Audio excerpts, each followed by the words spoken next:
নারীদের পোশাক নিয়ে কারো বক্তব্য গ্রহণযোগ্য হতে পারে না বলে মন্তব্য করেছেন বিএনপির সিনিয়র যুগ্ম মহাসচিব রুহুল কবির রিজভী।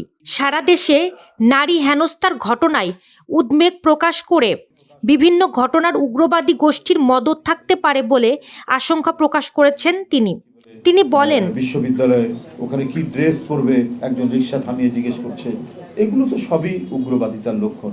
এটা হতে পারে না এবং এই সমস্ত বিষয়গুলো আজকে সরকার এই বিষয়ে যথাযথ পদক্ষেপ গ্রহণ করবে। কোনোভাবেই যেন জঙ্গিবাদ মাথাচাড়া দিয়ে না উঠতে পারে। আমাদের অগ্রগতির পথে, আমাদের আধুনিক অগ্রগতি এবং উন্নয়নের পথে কোনো অশুভ শক্তির যাতে উদয় না হয় সেটা দেখতে হবে। শনিবার 8 মার্চ নয়াপল্টনে এক সংবাদ সম্মেলনে তিনি এসব কথা বলেন। তিনি আরও বলেন, নিষিদ্ধ সংগঠন কিভাবে মিছিল করে তা সরকারকে গুরুত্বের সঙ্গে দেখতে হবে। সরকারকে লক্ষ্য রাখতে হবে দেশে যেন অশুভ শক্তির উদয় না হয়।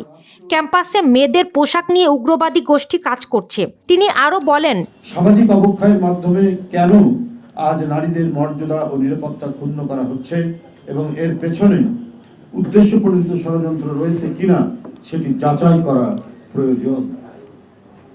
এই অসভ্যতা ও সহিংসতার পেছনে কোনো উগ্র গোষ্ঠীর উস্কানি বা মদত থাকতে পারে যারা দেশকে অস্থিতিশীল করে ফায়দা লোটার অপচেষ্টা করছে এবং যাদের লক্ষ্য বাংলাদেশকে একটি অতি রক্ষণশীল রাষ্ট্রে বানানো, যেন নারীরা নিজ দেশে অধিকারহীন হয়ে পড়ে। বিএনপির এই নেতা জানান, বিএনপি ক্ষমতায় এলে নারীদের নিরাপত্তায় নতুন যুগের সূচনা করবে। এদিকে দেশ জুড়ে নারীর প্রতি সহিংসতার উদ্বেগ প্রকাশ করেন বিএনপির স্থায়ী কমিটির সদস্য বেগম সেলিনা রহমান। তিনি সরকারের প্রতি নারীদের নিরাপত্তা নিশ্চিতের দাবি জানান। আন্তর্জাতিক নারী দিবস উপলক্ষে মহিলা দলের উদ্যোগে আয়োজিত র্যালি পূর্বে আলোচনায় তিনি এসব কথা বলেন। এ সময় আরও উপস্থিত ছিলেন মহিলা দলের সভাপতি আফরোজা আব্বাস, সাধারণ সম্পাদক সুলতান আহমেদ। পরে মহিলা দলের নেত্রীরা একটি বিশাল র্যালি বের করেন।